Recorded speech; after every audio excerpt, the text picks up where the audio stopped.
Mabuhay! Ako po si Catriona Gray, ang inyong NCCA Arts Ambassador. Inaanyayahan kayong manood at tumutok dito sa Padayon, the NCCA Hours, mula Lunes hanggang Biyernes tuwing alas 3 ng hapon. Halina't ma-inspire sa mga kwento ng pag-asa, makisaya sa kwentuhang puno ng kaalaman, at matuto sa ating sining at kultura. At para laging updated sa mga kaganapang pangkultura, bisitahin, i-like, sundan at mag-subscribe sa Facebook page, Instagram, Twitter account at YouTube channel ng National Commission for Culture and the Arts sa @NCCA Official. Muli, ito po si Catriona Gray. Padayon na, sulong na! Ang mga opinyon, kuro-kuro at pananaw na ipapahayag ng mga panauhin at mga tagapagdaloy ay hindi sa programa, sa pamunuan o ng ahensyang ito.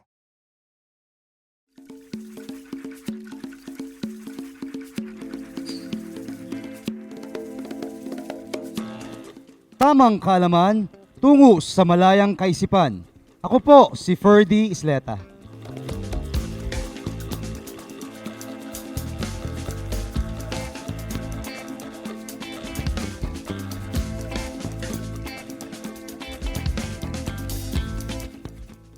Ang kultura ay susi sa kadakilaan.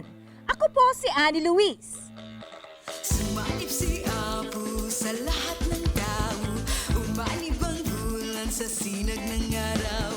Sumanib si Apo sa lahat ng tao. Umanib ang bulan sa sinag ng araw. Sumanib si Apo sa... Isang oras ang kailangan. Ako po si Renena Peñas at ito ang Padayon, the NCCA Hour. Sulong na!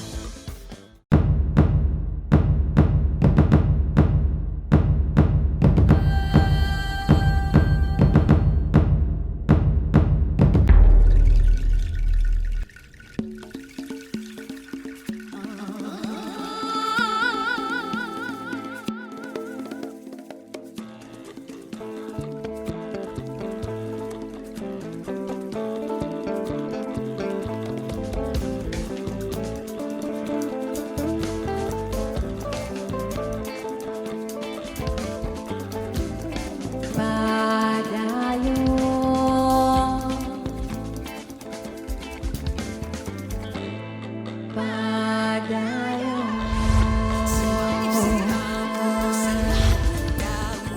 Umanib ang bulan sa sinag ng araw. Sumanib si Apo sa lahat ng tao. Umanib ang bulan sa sinag ng araw. Sumanib si Apo sa lahat ng tao. Sumanib si Apo sa lahat ng tao.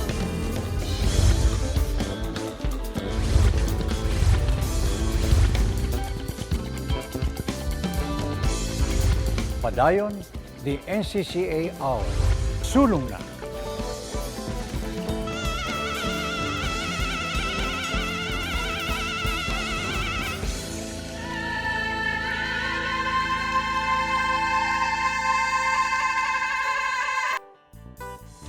Mabuhay!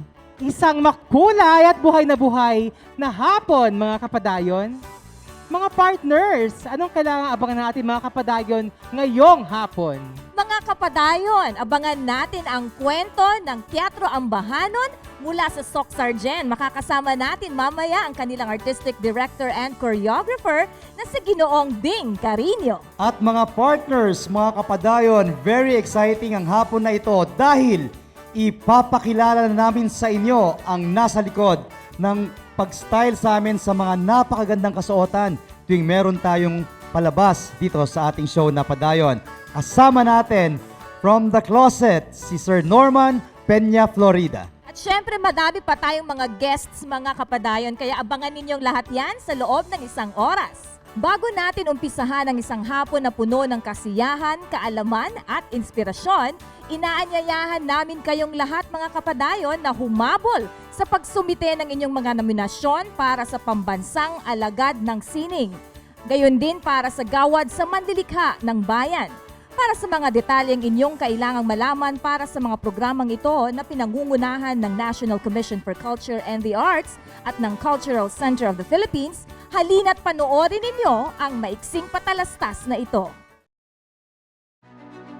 Ang Orden ng Pambansang Alagad ng Sining ay nabuo noong April 29, 1972 sa bisa ng Proclamation No. 1001 upang bigyan ng natatanging pagkilala ang mga Filipinong may mahahalagang ambag sa pagpapayabong ng sining sa Pilipinas. Ang mga manonomina ay dapat mapabilang lamang sa isang kategorya kung saan sila nagkaroon ng pinakamalaking kontribusyon. Ang iba nilang merito ay idadagdag sa CP. Ang mga kategorya kung saan maaaring magnomina ay ang mga sumusunod: Architecture and Allied Arts, Dance, Design, Film and Broadcast Arts, Literature, Music, Theater, at Visual Arts. Isumite ang mga nominasyon hanggang December 15, 2020 sa sumusunod na address. Para malaman ang kumpletong pamantayan at iba pang mga detalye para sa nominasyon ng Pambansang Alagad ng Sining, maaari kayong makipag-ugnayan kay Ginoong Elijah Aban sa unaa@ncca.gov.ph o bumisita sa NCCA website www.ncca.gov.ph. Ang gawad sa manlilikha ng bayan ay pinangungunahan ng National Commission for Culture and the Arts. Sa pamamagitan ng Gamaba Executive Council ay nagsasagawa ito ng paghahanap para sa pinakamahusay na tradisyonal na mga artista ng bayan na nagtataguyod ng mga programang tinitiyak ang paglipat ng kanilang mga kasanayan sa iba at nagsasagawa ng mga hakbang upang maitaguyod ang isang tunay na pagpapahalaga at pagmamalaki pa rin sa ating mga kababayan tungkol sa henyo ng manlilikha ng bayan. Ang pagsumite ng mga nominasyon ay bukas hanggang February 12, 2021 at maaring isumite sa sumusunod na address.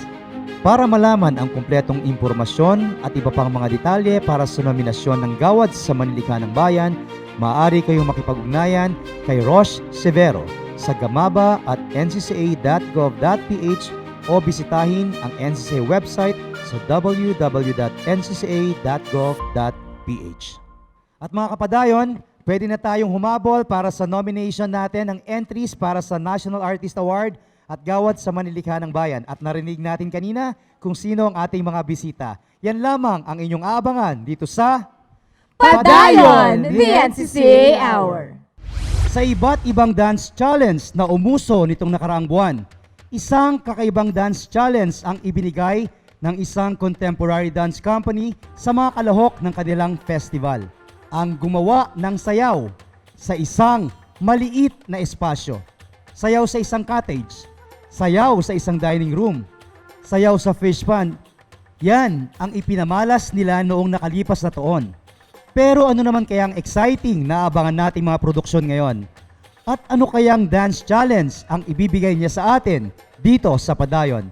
Tutok lamang kayo mga kapadayon dahil kakaibang mga performances ang ating matutunghayan ngayong hapon dito sa Padayon.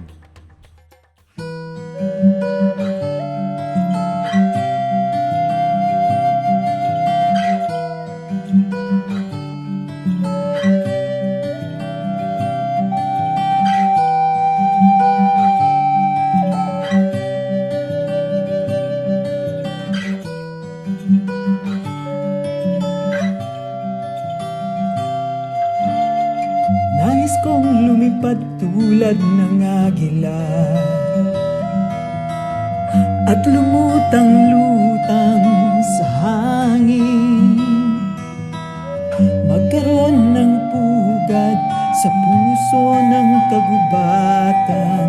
Ngunit ito ay panaginip lang, maaaring di matupad.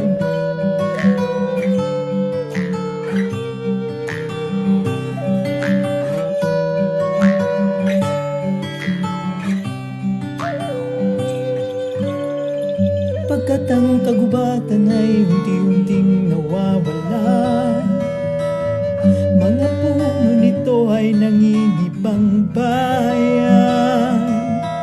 At pag walang puno, wala na ring mapupugaran. Pag ang agilay walang pugad, wala na siyang dahilang lumipad. O Haring Ibon,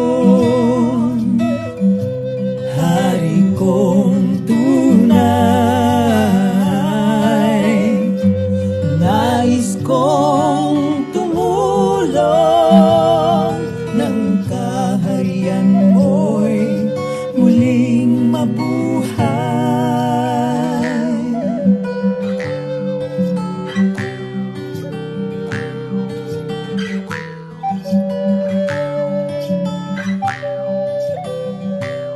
Kasama natin ang Artistic Director ng premyadong Performing Arts Company ng Teatro Ambahanon ng Ramon Magsaysay Memorial Colleges ng General Santos City. Walang iba kundi ang visual artist, cultural worker, educator at choreographer na talaga namang multi-hyphenated artist na si Ginoong Leonardo Bing Carino. Magandang hapon, Sir Bing. Congratulations po. Busy kayo dahil recently nakasama kayo sa Dance Exchange, yung pong inyong entry na Agila, at sa katatapos lamang po na Gador Awards kung saan ang kayang isipin na piyesa ay pinamalas nyo sa ating mga kapadayon. Kamusta po kayo at ang Teatro Ambahanon, ang mga pinagkakabalahan natin?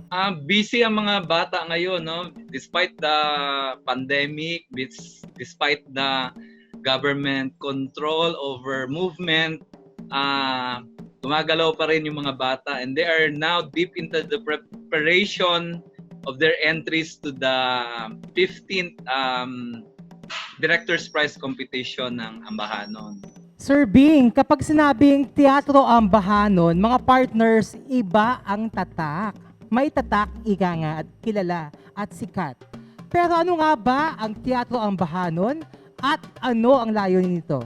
Ang Teatro Ambahanon ay isang school-based performing arts company. We have been here for almost 20 years, no? Actually, NCCA formed us, no? If we remember, I think the centennial pala of the Philippine independence, we received a grant to produce a musical, no? So, doon nagsimula. Hindi kami katulad ng ibang company na nagbuo muna ng company then nagkaroon ng production. Nagsimula siya sa isang production.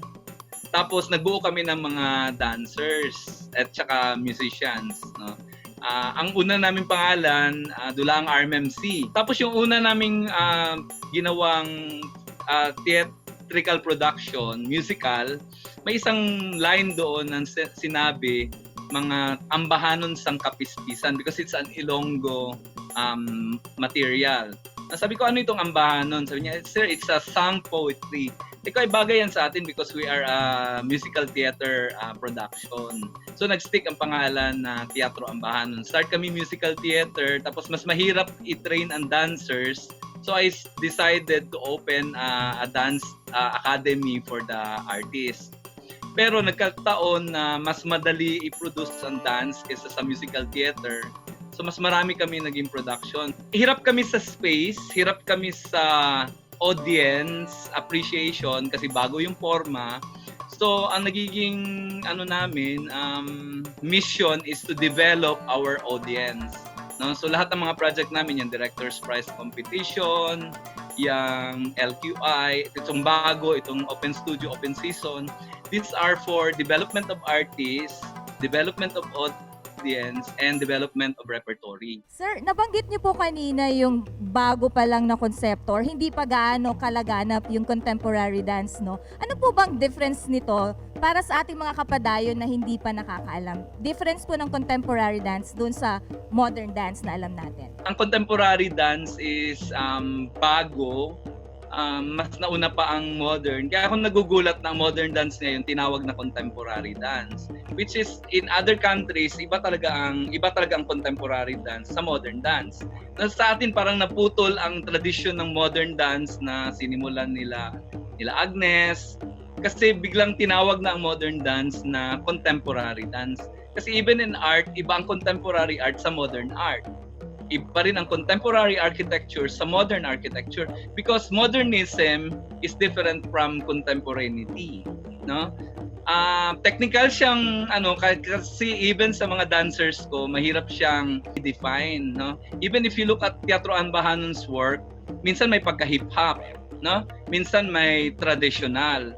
Kasi ang contemporary, it's not about form, no? It's about talking about the contemporary issues. Forma lang 'yan, yung minsan balletic siya, minsan modernistic siya, minsan naman even hip hop pasok sa aming movement studies. Kaya mamaya sa workshop natin ay bibigay sa inyo, may dugtong siya sa pilosopiyang tinatanong ninyo. Nako, may pa-workshop palang magaganap dito mga partners. Parang medyo Kailangan ko na-surprise mag-stretch. tayo doon. Kailangan natin mag-stretch. Sir, pag-usapan naman po natin ang isa sa mga flagship program po na ginagawa ninyo, yung LQI o ang Last Quarter Intensives. Ano po ba ang LQI at ano po ang dapat abangan ng ating mga kapadayon dito? Okay, balikan natin yung filosofiya ng Teatro Ambahanon, tatlo. Audience development, artist development, and repertory development. Yun lang yung tatlo. It's a series of concerts done in a week. Nalagay siya sa last quarter intensives kasi ang last quarter intensive is supposedly the sem break kung saan magpatuloy yung summer dance workshop. Pero kasi di ba ang sem break 2 weeks, so yung summer dance workshop na napakalayo ng March, so sa September meron kami ulit last quarter intensive. So nag-invite kami ng mga teachers to go to Teatro Ambahanon at magtuturo sa sem break. Hindi uuwi ang mga bata sa mga probinsya. They will stay for 2 weeks and do the intensive. So ika-5th year namin ngayon. Malaki ang challenge because of COVID. Pero sabi ko, LQI is about finding space, no?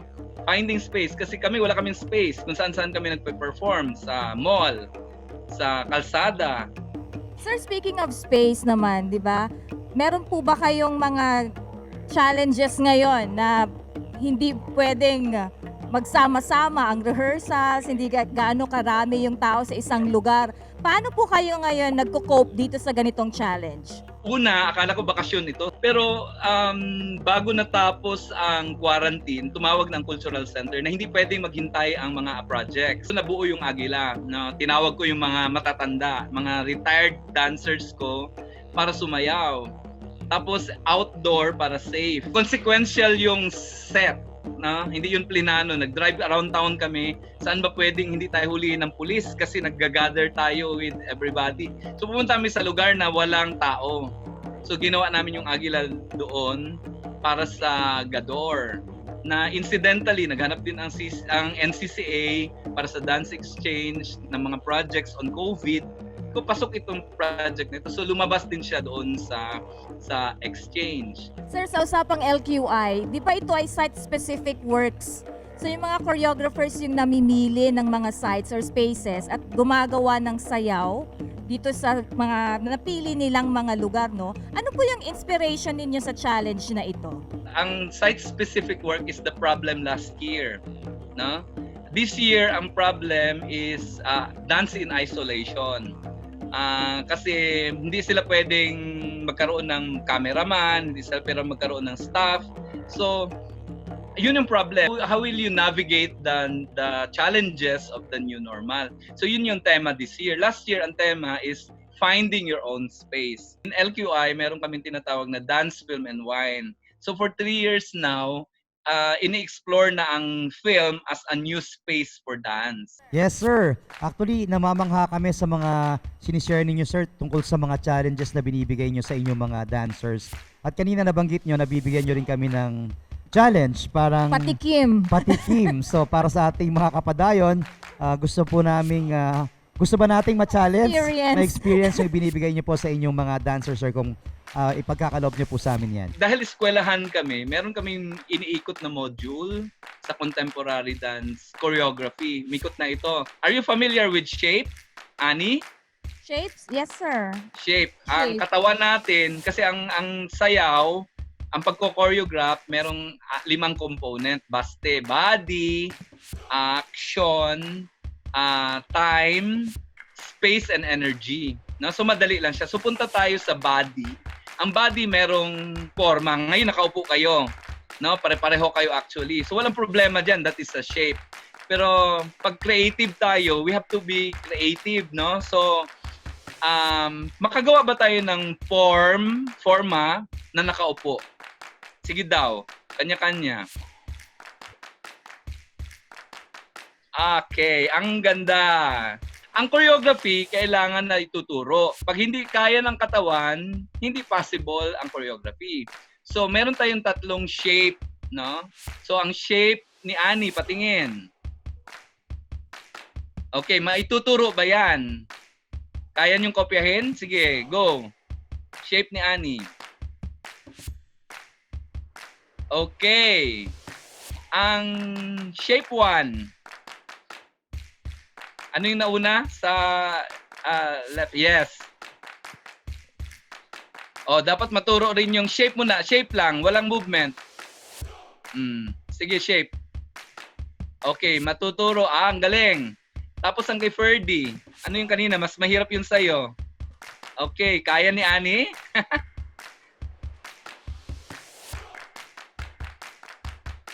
Okay, no? From shape 1, go to shape 1.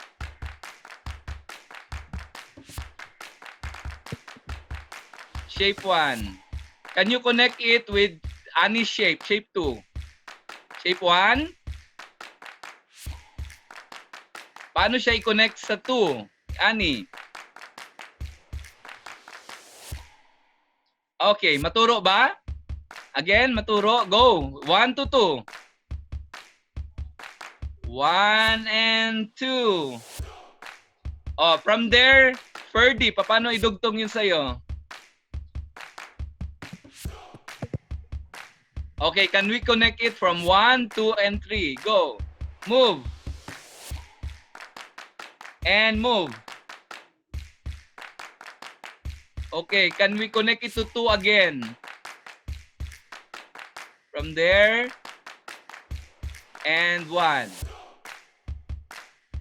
Okay. Sabi nga sa atin sa creativity, the limit to our creativity is our imagination. So nakita natin sa workshop na ito na anything can be transformed into a dance phrase. Pasado tayo mga partner. Imagine mo si Sir Bing mismo ang nagturo sa atin ng choreography na yon. Natakot Sigurado ako. marami kayong natutunan mga kapadayon sa choreography. At mga partners, first time ko magsayaw ng nakaupo. At nag-enjoy ako mga partners. Na-challenge ako kasi parang kinailangan ko mag-warm up muna. Nagulat ako doon. Sir Bing, mahigit 2 dekada na po ang Teatro Ambahanon.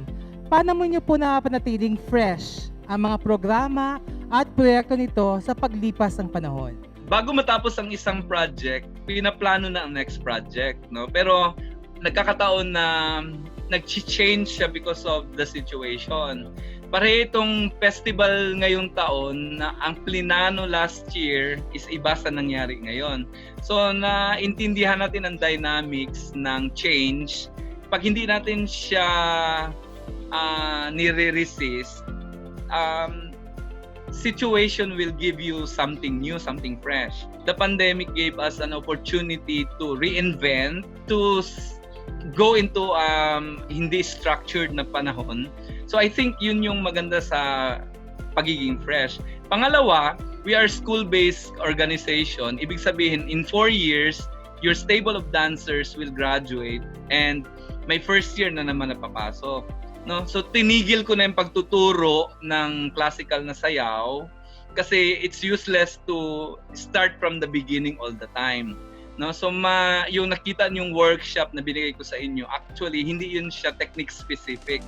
Hinahanap namin sa katawan ng mga dancers namin yung innate or indigenous na mga movement sa katawan nila. So to be fresh is to always welcome new things, no, and never to stick to formula. So ganun lang siguro. So Sir Bing, maaari ho ba namin kayong mahinga ng mensahe para sa inyong mga estudyante, alumni, mga kasama sa Teatro Ambahanon at gayon na rin para sa mga artistic and cultural community? Marami sa atin nagtingin sa mga nakaraang buwan na isang okasyong nalilimit tayo ng ng mga walls ng ating lugar, nililimit tayo ng IATF, no? So, ang karamihan sa atin hindi gumalaw, no? Pero sa tingin ko, it is ngayon yung panahon na exciting. It's not a limiting, it's a liberating time for everybody, no? So, hindi tayo magwalo at maghintay sa pagbalik ng dating normal kasi baka hindi bumalik yung normal. So, the sooner we embrace the reality of now, mas madali ang buhay natin, mas makapagpatuloy tayo. Parang sinasabi nating natigil ang panahon, hindi naman siguro totoo yun. Tayo ang tumigil, hindi yung panahon ang patigil sa atin. Haring ibon, hari kong tunay, nais kong tumulong ng kaharian mo'y muling mabuhay.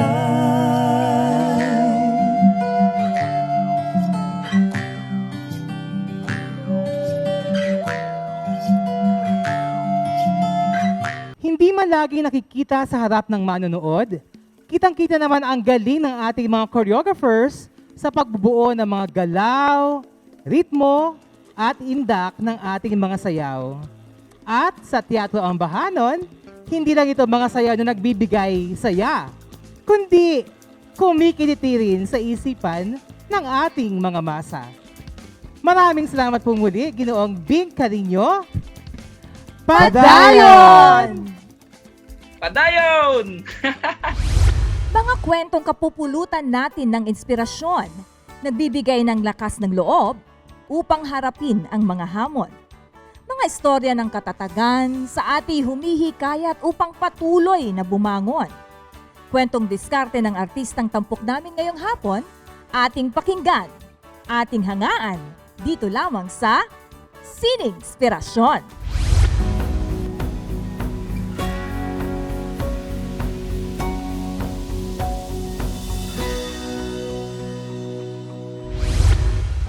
Kamusta mga kaibigan, kasining? Ako nga pala si Lito Brion Bayaran from San Pablo City. Isa akong watercolorist. Kaya kalimitan makikita mo sa mga paintings ko, lahat watercolor. Bago pa magkaroon ng pandemic, umaalis ako from time to time.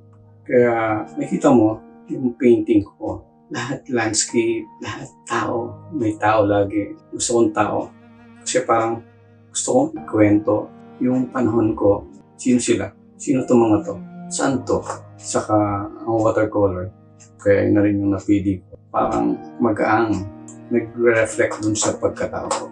Ngayong nagkaroon tayo ng pandemic, bilang artist, pakiramdam ko nagsisimula ulit ako. Di ko alam kung anong gagawin.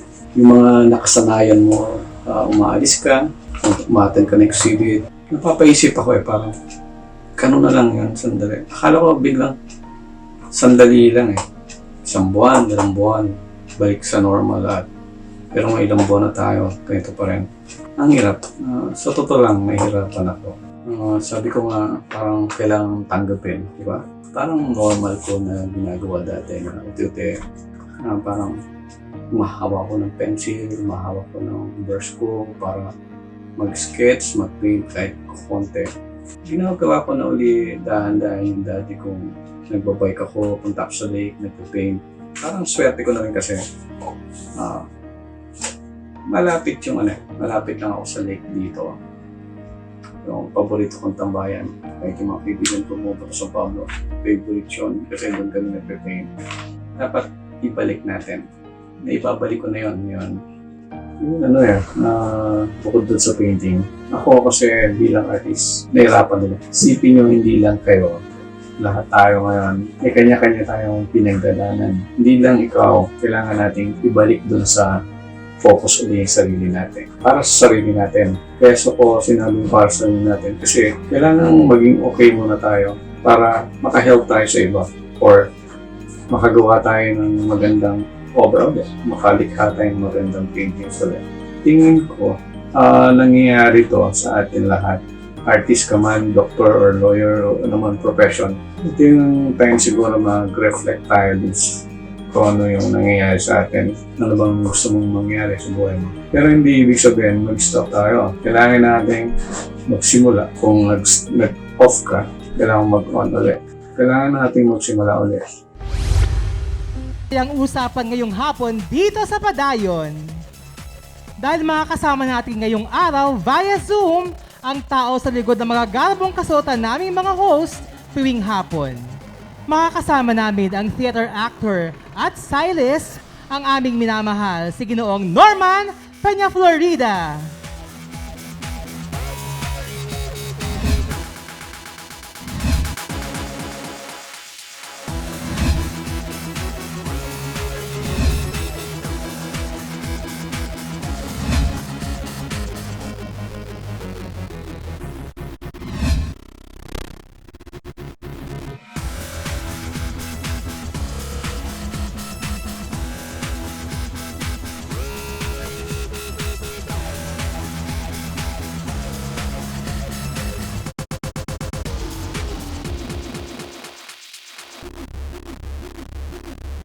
Ay, live pala! Wow, live na live si Sir Norman. Wow, welcome, sir. Welcome, sir. Welcome. Please. Akala ko ba guest nyo ko? Naku mga partners, uwian na, may nanalo na! Kumusta kayo, Sir Norman? So mga kapadayon, kapiling natin ngayong hapon ang nasa likod ng mga magagandang kasuotan natin dito sa Padayon kay isang napaka-sayang usapan ngayon dito sa Padayon. Sir Norman, welcome to Padayon. Yes, magandang hapon po sa inyong lahat. I am Norman Peña Florida, theater actor and a stylist po sa image and mga events. Magandang araw sa inyong lahat. Padayon. Sir, nakita natin ang ilan lamang sa mga likha ninyo. Ito, mga modelo natin kasama. Sir, ibahagi nyo naman sa amin ang konsepto ninyo at inspirasyon sa likod ng mga kasuotang nakikita natin ngayong hapon. Yung mga nakikita po ninyong kasuotan sa aking likod, nung inoffer sa akin itong trabaho, sabi nila, Sir Norman, pwede ka po bang magtrabaho sa amin bilang isang stylist? Gusto bang maging bahagi ng aming pamilya? Ang unang pumasok sa isip ko, ethnic. That's the word, ethnic. Sabi ko, ang NCCA ay nagpo-produce ng mga shows or yung pagkilala sa sining, sa kultura. I-try kong mag-research tungkol sa mga kasuotan ng mga bawat regions. And ito yung naging resulta. And I'm so happy because, life is a never-ending learning process. And I'm so proud na before kasi yung mga dinidesign ko is not more of a Filipino na design. Pero this time, it's a challenge na naging part ito ng aking design. Ito yung araw-araw na inaabangan ko kung ano yung mga pasabog ni Sir Norman na ipapasuot nila dito sa ating show. At ang ating mga tagapanood, Siyempre mga partners, speaking of pasabog, atin naman pong ipakilala ang ating mga models ngayon. Number 1, Miss Krista Push from Pixel Art Media. Siyempre, from The Closet Events and Management, Mr. Jason Batoto. And the NCCA Public Affairs very own, Miss Shaina Kim. Siyempre mga partners, iba sila, no? Ibang araw na to, Sir Norman. Talagang very special. At dahil very special nga, meron ako sa iyong special na katanungan. Ngayon pa lang, bibigyan na kita ng isang challenge. Handa ka na ba, Sir Norman? At ano naman itong challenge na ito? Maaari mo bang ipakita ngayon sa ating mga kapadayon kung paano mo dadamitan ang karakter ng isang anak na swail sa magulang? Gagawin mo yan habang sumasagot sa aming mga katanungan. At ibabahagi mo din sa ating mga kapadayon kung bakit ganoon ang gagawin mong pagdadamit sa karakter na ito mamaya sa huling bahagi ng ating segment. Sige, hindi natin susubukan pero gagawin natin kasi yan ay hinihingi ng pagkakataon para magawa natin ng maayos ang ating mga trabaho. Sige. Kung gayon, ipapasok na natin ang ating model, Sir Norman. ang pinapakilalang suwail na anak mula sa Public Affairs Office ulit, si Miss Angel. Wala naman na sigurong kailangang baguhin kasi mukha na siyang suwail. Hindi ba? Mukha naman. Hindi, Oo nga. just kidding. Pero ang pagiging suwail, yung sinasabi nating rebelde, alam mo, walang pinipiling kasuotan yan eh. It is within you. Kung ano yung attitude mo as a person. Pero I mean, yung mga spoiled, di ba? Usually, some people na medyo afford, sila yung mas medyo rebelde kasi mas exposed sila sa lahat ng things and they want to try new things, di ba? Okay, so mamaya mga kapadayon, makikita natin ang transformation ni Angel. Mga kapadayon, para po sa inyong kaalaman, si Sir Norman po ay isa ring award-winning theater actor. At ang isa sa mga play na kinatampukan niya ay ang Gigi at Waterina, kung saan ginampanan niya ang role ni Gigi na politician benefactor ni Waterina na ginampanan naman ni Reuter Camaniag. Sir Norman, mula sa pagiging theater actor, paano po kayo napasok bilang isang stylist? Pero bago mo sagutin yan, pwede ba ulit kami makahingi naman sa'yo ng sample ng role na ginampanan mo sa Gigi at Waterina? Paulit-ulit akong lumuhod sa mga simbahan. Matanggap ko lang ang aking katauhan. May asawa ako't mga anak na pinangangalagaan. Pero natanggap nila ako, walang labis, walang kulang. Wala kong pagsisisi sa aking pagiging bakla. Pinili kong mabuhay ng malaya. Yun lang po. Nakakaiyak yun. Kasi naiyak Parang ako. nakakabitin naman yun, Parang gusto Sir kong Norman. ituloy. Grabe, Grabe na sigurado. to. Kita niyo mga kapadayon kung gaano ka-talented ang ating stylist, no? Ay, hindi po. Naaral ko lang po yun. Ako mga partners, sobrang happy ko na makasama si Sir Norman dahil talagang itinataas niya lahat ng energy natin ng mga host, sa production ng ating director. Talagang ibang energy yung binibigay ng isang Norman Peña Florida. Talaga po bang komikero kayo or saan niyo nakukuha yung mga jokes ninyo? Napapatawa niyo kami. I think sabi nga nila, di ba, beauty fades, but sarcasm remains forever. And I... And I thank you. Hindi, kasi ako kasi, nung bata ako, hindi naman ako yung typical na mabiro. Because nag-umpisa ako bilang sakristan. Na-expose lang ako dyan nung medyo nag-high school na ako, nagka-college. At related kasi siya dun sa course ko as mass comm eh. So, yung exposure, alam mo, napaka-importante, you expose yourself to people. Kasi hindi ka lang basta sasama sa kanila eh. Yung mga bagay na nakikita mo, yun yung mga natututunan mo na pwede mong i-apply sa pang-araw-araw. Di ba minsan may joke tayo na, you are beautiful sa mata ng Panginoon, tapos nagtatawanan tayo. Pero alam mo, sa totoo lang, totoo yun. Kasi naniniwala ako na anything perfect is not human. Sa akin, yung imperfection mo, yun yung magiging beauty mo eh. Kasi kapag ikaw ay kapareho ka lang ng iba na sinasabi nilang the same, why not be different? Pero yun nga, Sir Norman, paano po kayo from a award-winning theater actor, paano po kayo naging stylist? Kasi bago pa ako naging isang aktor, mahilig talaga ako sa fashion. Tapos nung nabigyan ako ng oportunidad na umarte sa entablado under OG Juliano ng Dulaang UP, sabi ni Sir OG, alam mo ikaw, maganda ka magdamit kahit nagre-rehearse tayo. Halika nga gawin kitang apprentice. Ikaw ang bumili ng mga tela. Doon ko naaral yung details, kung paano magpatahi, kung paano yung itsura ng mga damit na tinatahi, kung ano yung pangit at maganda. Gustong-gusto ko kasi, pag nanonood din ako ng mga dula, nakikita ko na yung papanoorin ko kahit hindi pa ako pumapasok doon sa teatro, in-expect ko na spectacular yung production. Kasi I love seeing production designs, costumes. Siyempre, hindi mo na isa-set aside yung talent at saka yung mga movement doon on stage. Sabi ko, sana one day makapag-design din ako ng mga damit. Sir, bilang isang stylist naman, ano po yung paghahandang ginagawa ninyo para sa isang pagtatanghal o pelikula? Ayun, kasi magkaiba yan. Sa pagtatanghal sa entablado, bilang isang artista, ang kailangan mong paghandaan ay alamin mo kung ano yung character na binigay sa'yo. Napaka-importante ng research kahit saang bagay. Magbabasa ka ng comics ng Noli Me Tangere, makikita mo si Ibarra na ganito ang itsura niya. Ang susunod mong aralin yung character niya. Paano ba siya gumalaw? Ano ba yung pinanggalingan niya? Tsaka na lang pumapasok yung costumes. Tapos sa pelikula naman, ganun pa rin, magbi-meeting kayo ng mga producer, directors, at sasabihin nila sa'yo na ang bibihisan mo ay si ganito. Ano po yung role niya? Ito yung role niya.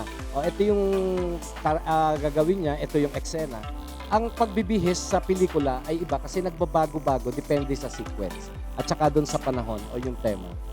Eto mga partners, matagal ko nang gusto itanong kay Sir Norman, paano niyo po ba pinag-aralan ang karakter namin sa totoong buhay para mabigyan kami ng mga damit hapon-hapon dito sa Padayon, kaming mga host? Nung pinag-usapan namin yung tungkol dito sa proyekto,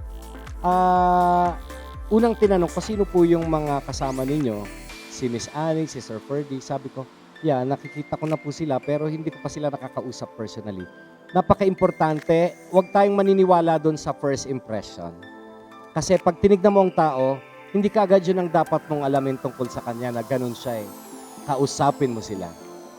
Kasi when you talk to people, you connect. Kung si Sir Rene, talagang very amazing ang kanyang aura. Tapos si Miss Annie naman, siya yung talagang medyo, ako yung ganon. Eto lang, may ganyan siya. Si Sir Ferdy, siya yung conservative pero yung nag-e-enjoy sa buhay. Kasi remember sa styling kahit gaano pa kaganda ang isusuot ng artista at kahit branded pa yan, kapag hindi sila komportable sa damit, hindi magwo-work. Dahil ang damit o kasuotan ay ang pangalawang balat ng tao. Napasaya ang ating kwentuhan mga partners, pero mukhang handa na si Sir Norman upang ibahagi sa atin ang resulta ng ating challenge kanina sa karakter ng isang swail na anak. At tawagin ko na muna si Angel.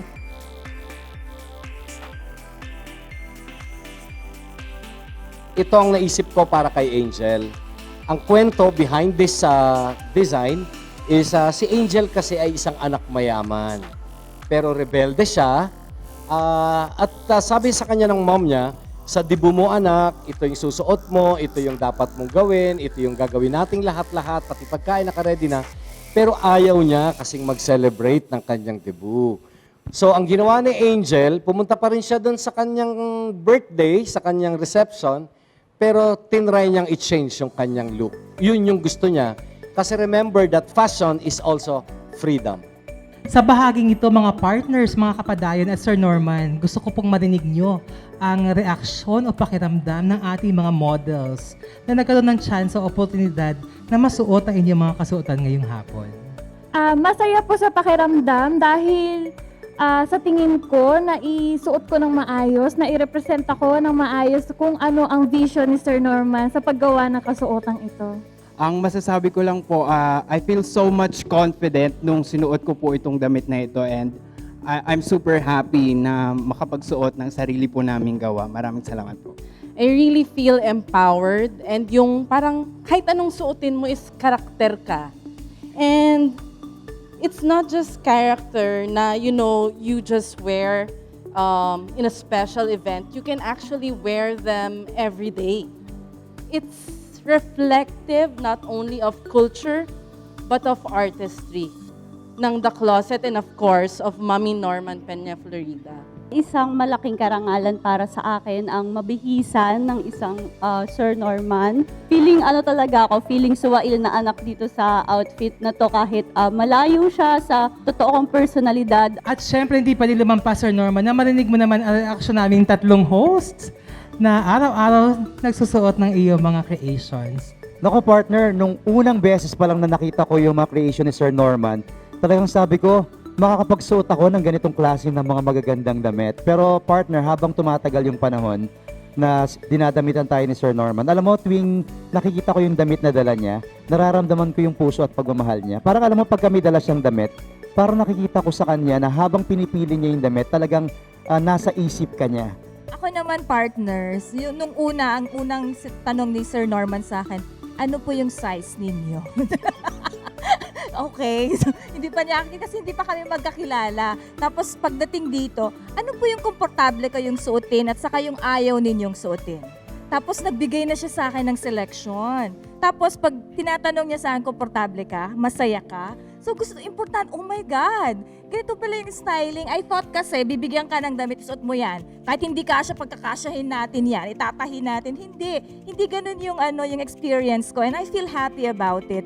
Ako naman, Sir Norman and partners, Pakiramdam ko noon, bago ko makilala si Sir Norman, isa na akong full-blooded fashionista. Until finally, yun nang binigyan niya ako ng mga damit na kailangan suotin sa padayon, na-realize ko na he's able to bring out the best in me every day. Meron pa pala akong pwedeng gawin sa aking mga kasuotan. At yan si Norman Peña Florida. He always brings out the best in you. Gusto niya, you're always on top of the game. Maganda ka, mukha kang mabango, mukha kang sariwa at fresh pag humarap ka online. At syempre, kapag pinost natin ang ating mga photo shoots online sa Facebook, ang nag-iisang Norman Peña Florida ang unang-unang pumupuso. Kasi yun si Norman Peña Florida. Siya'y isang malaking puso. So ngayon, Sir Norman, siguro pwede ba namin kayo mahinga ng mensahe para sa mga gustong sumunod sa inyong yapak? Unang-una, syempre, hindi ko magagawa itong trabaho ng The Closet kung wala yung mga kasama ko. Yung pamilya ko, hindi ako magiging emotional kasi hindi naman ako talaga mahilig magpakita ng emosyon. Pero pinasasalamatan ko rin yung team ko kasi pamilya kami dito. So, dun sa mga gustong sumunod sa yapak na tinatawag nating styling, actually, hindi natin talagang kailangan masyado ng styling. Kaya nating bihisan ang ating mga sarili. Ang pagiging stylist lang po namin ay ginagawa lamang namin sa mga palabas. Katulad nito, hindi rin masyadong importante na malaki ang kinikita mo eh. Importante nakakapagpasaya ka ng tao. Kasi every time, kapag may nakikita akong kliyente na lalabas mo yung gusto mong makita sa kanila at nakita nila na dapat ganun pala at nakita kong masayang-masaya sila, sobrang masaya ako at na-inspire ako na bihisan ang lahat ng mga tao sa buong mundo at maging maganda lahat ng mga tao sa mundo. Panibago na namang kaalaman at karanasan ang ating natunghayan sa araw na ito mula kay Sir Norman Peña Florida. Maraming salamat po. Samahan kaming muli dito lamang sa Padayon! Higit pa riyan aking mahal ang alay. Padayon! Mga kapadayon, isang oras na naman na nagdaan na punong-puno ng masayang kwentuhan at magagandang kasuotan. O mga partners, ano ba ang kahalagahan ng ating pananamit sa ating pamumuhay? Yes, partners, kita mo naman ang nasa ating paligid, di ba? Ang napakagandang creation ng ating naging bisita, si Sir Norman Peña Florida. Alam niyo kapadayon, napakahalaga ng pananamit, di ba? Unang-una, gaya nga ng nasabi kanina, kailangan ikaw ay komportable sa damit na iyong isinusuot. Sa ating mga partners tayo, mga government workers, at saka sa mga ating mga kapadayon, mahalaga na pipili ka ng tamang damit sa mga okasyon na iyong pupuntahan, no? Kapag ikaw ay dadalo sa mga pagpupulong, ano ba yung tamang damit na iyong gagamitin? Kapag ikaw dadalo sa mga major event, no, sa mga awarding ceremony, napakahalaga na alamin mo kung ano ang mga klase ng pananamit o kaya ang dress code para alam mo kung ano ang mga naayon na pananamit na dapat mong piliin sa pagdalo sa mga okasyon na yon.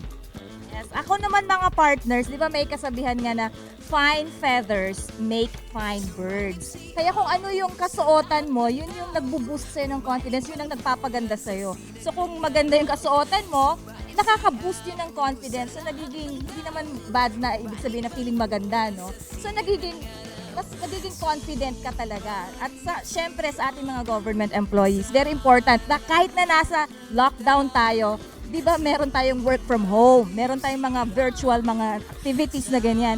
Hindi pwedeng naka-normal t-shirt pa rin tayo. Dapat meron pa rin tayong sense of normalcy. Katulad ng sinabi mo kanina, partner, na dapat appropriate pa rin yung suot natin. So para naka-office attire din tayo. And at the same time, kahit nasa lockdown tayo mga partners, iba pa rin yung parang meron ka pa rin inaasahan magdadamit ako ng maayos ngayon kahit hindi naman buong-buong postura, no? Pero kahit para lang ma-psych yung ating isipan na meron tayong opisyal na gagawin ngayon sa araw na ito kahit tayo ay work from home. At syempre sa ating kultura mga Filipino, di ba? Merong mga katutubong Filipino na merong mga kasuotan na nababagay sa mga okasyon.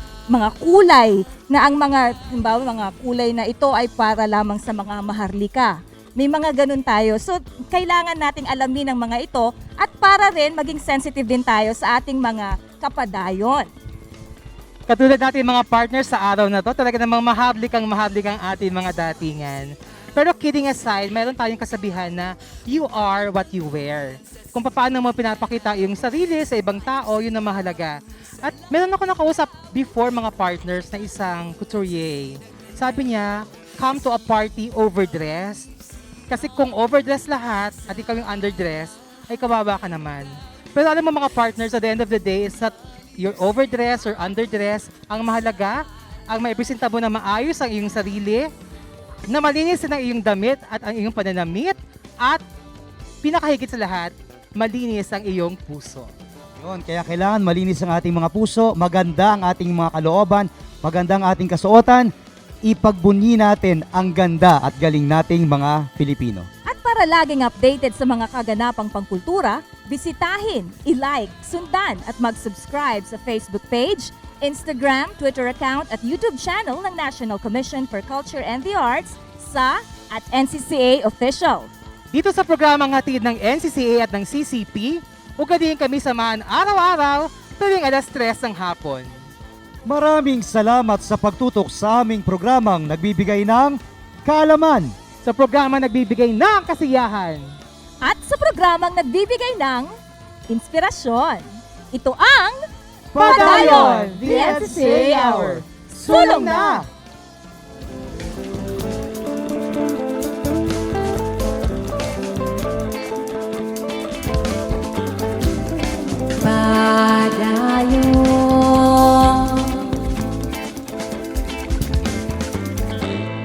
Padayon.